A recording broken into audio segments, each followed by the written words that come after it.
So about 20 years ago, I had an opportunity to ride a horse.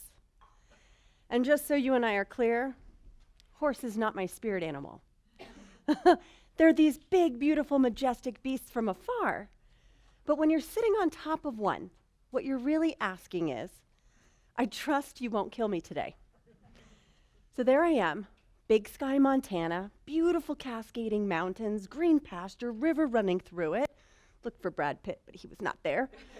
And I'm sitting on top of this horse, and this woman is going to train me how to ride. And she says, Willow, we're going to start by walking.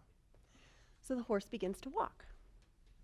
And as the horse begins to walk, I realize just how insecure and out of trust I am on this beast. So I move into my very comfortable coping mechanism. Control, tight butt, not breathing. But what I don't know is that when you squeeze your legs on a horse, that's actually a signal to start moving. So now the horse is trotting, and I'm super out of trust and super out of control. So I control tighter, and I white knuckle. And now the horse is running. And I lose all touch with reality, and I am like screaming, eyes closed, bracing for impact, when I hear the woman yell, "Let go." And I'm like, fuck you, let go. If I let go, I'm gonna die. I'm gonna fling off this horse into the stratosphere if I let go. She yells, "Let go." I'm like, that is so counterintuitive. She says, "Let go," one final time. And I realize suddenly, as I'm racing to my death, that I have one choice here. And that is to trust that this woman and this horse actually know what they're doing. So I take one big, deep breath. And I let go. And as I do, the horse goes from a run down to a trot. Trotting's not so scary, by the way, after you almost died. And so I trust a little bit more and I let go further. And a crazy thing happens. The horse starts to walk. And I can see. Not only are my eyes open now and I can see Montana again, but I can see that this woman has been here all along supporting me. And I can see that this horse that I'm on is actually very good at its job, very trustworthy horse. And if I hadn't moved so quickly into my coping control mechanism, and maybe if I'd stayed in that presence for just another minute, I would have noticed that I was safe, supported, and okay. And maybe I would have learned how to ride a horse that day. Now, while this happened 20 years ago, before I understood what being present meant, it has become my metaphor now for how we act in the world, how we treat the universe, out of trust, insecure, and scared. And if we're not screaming with our eyes closed and bracing for impact, then we're trying to control everything. We're trying to control the people in our lives so they live up to our expectations. Or we're trying to future cast. Like, we won't get the to-do list done because we're so busy getting fucked up about what's on it and how long it's going to take and what it's going to look like and how it's going to feel. So we're overwhelmed. We get overwhelmed the day we book a trip to Greece. It's going to be a romantic trip to Greece. We push send on this ticket, and we're going to go on this great vacation. We start going, oh my God, terrorists. I probably shouldn't go to Greece right now, terrorists. We future cast jobs we don't have. We future cast lives we're not in. And we spend so much time worrying about things that aren't happening. And we're not in the awakened presence, which is taking that deep breath, opening your eyes, and noticing that in fact you are safe, supported, and okay. I'm going to prove it to you. So we're going to take a breath together. And with this breath, I want you to feel how it comes in through your nose and sets into your chest, and how it feels coming out the mouth. Very rarely do we spend time actually breathing. You guys are all holding your breath right now. I can feel it. Waiting on bated breath to breathe. So let's try it together. Let's breathe. In through the nose and out through the mouth. And try again. And now hold. Feel it. And now we're going to go right, left, and connect to your nearest neighbor. And just lock eyes with your nearest neighbor. And continue to breathe. We're not giving up the breathing. If you don't have a partner, guess what? The universe is accepting of help.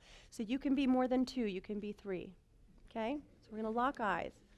And if you haven't found somebody, tap them on the shoulder and join their group. These are my people. Okay. And she's my person. Wait, that's not the rules. I'm glad you looked at each other. We're not talking. But that's great. I want you to breathe. Breathe. Look in the eyes of your neighbor. And I want you to notice that maybe this is a friend you came in with. And maybe this is a perfect stranger that you're looking at right now. But what I want you to notice about this person, keep breathing. This person has been sitting next to you all night long, supporting you. And from the minute that we walked into this collective space, we began to share energy. We began to laugh. We began to get nervous. We noticed each other in this space even if we didn't fully connect.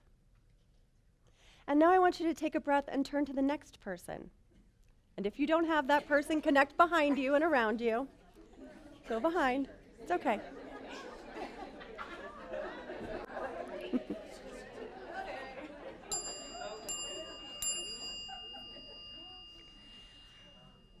I want you to look in the eyes of this person and really notice the shape. It's dark in here, I get that.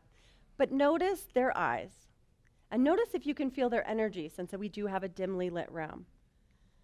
And what I want you to notice is not only has this person also been here next to you all night long, supporting you and sharing space with you, and collectively in energetic exchange with you, but this person is also like you. What each of us wants more than anything is to be seen and witnessed for our truth. And our truth is that we are made of this amazing love and light. And I want you to take one more deep breath and see the love in that person. And as you're noticing their love, I want you to notice that they are witnessing yours as well. And now, come back to center. You have all just now met the universe you're trying to control. I'll repeat that. You have all just met the universe that you're trying to control. And what that means is, it's not as scary when we actually make contact energetically with each other. And it's not so hard when we take a breath and we get in here. And then when we connect to the energy around us, we can see clearly that we are safe, supported, and okay. And it's here in that moment that our intuition meets our ego. And suddenly the intuition becomes our guide and our navigation system for our time in the universe. And what's so rad about that is that once you've got that intuition lit up, you don't have to control anything anymore. It's like cruise control, actually, because the intuition is going to help guide you. And you don't have to be so busy future casting. You can actually breathe, open your eyes, notice the universe, and see that you are safe, supported, and okay. A few months ago, my daughter, I was putting her to bed. She's 5 years old. Her name's Zoe. She said, "Mama, are you going to die?" And being psychics in our house, you have to ask her, do you know something I don't know? But in all seriousness, she was asking, "Mama, are you going to die?" I don't want it to be a surprise, but we're all going to die. So I said, yeah, eventually. And she loses it. She's crying hysterically. Mama, I don't want you to die. I want to spend the rest of my life with you. Me too. She's amazing. But she got really hysterical and inconsolable. And I'm quick on my feet to think, like, what do you say in this moment? And I looked at her and I said, baby, we can't predict the future. We don't know when I'm going to die. What we do know is that we have right here in this moment. And what we know is that we have an opportunity here in this moment to love each other fiercely. And in this moment, we can hug and hold and be together and be so present that there will never be a regret. Eventually, she fell asleep in my arms. Not one of us here can predict the future. Even a psychic can't predict the future. Life is like a choose-your-own-ending novel. Any day of the week, you can change your mind. We don't know what's coming in the future, but what we know is right here, right now.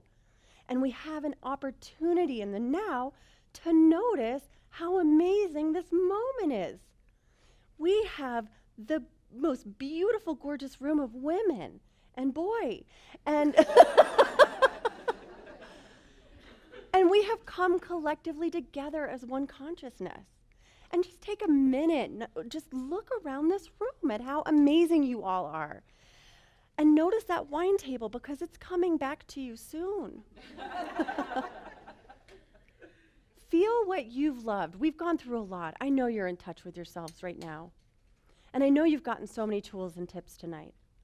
But when the universe is spinning out of control and it feels like you're going to fling off that horse, let go. Let go. Let go and trust. Find the love in the room.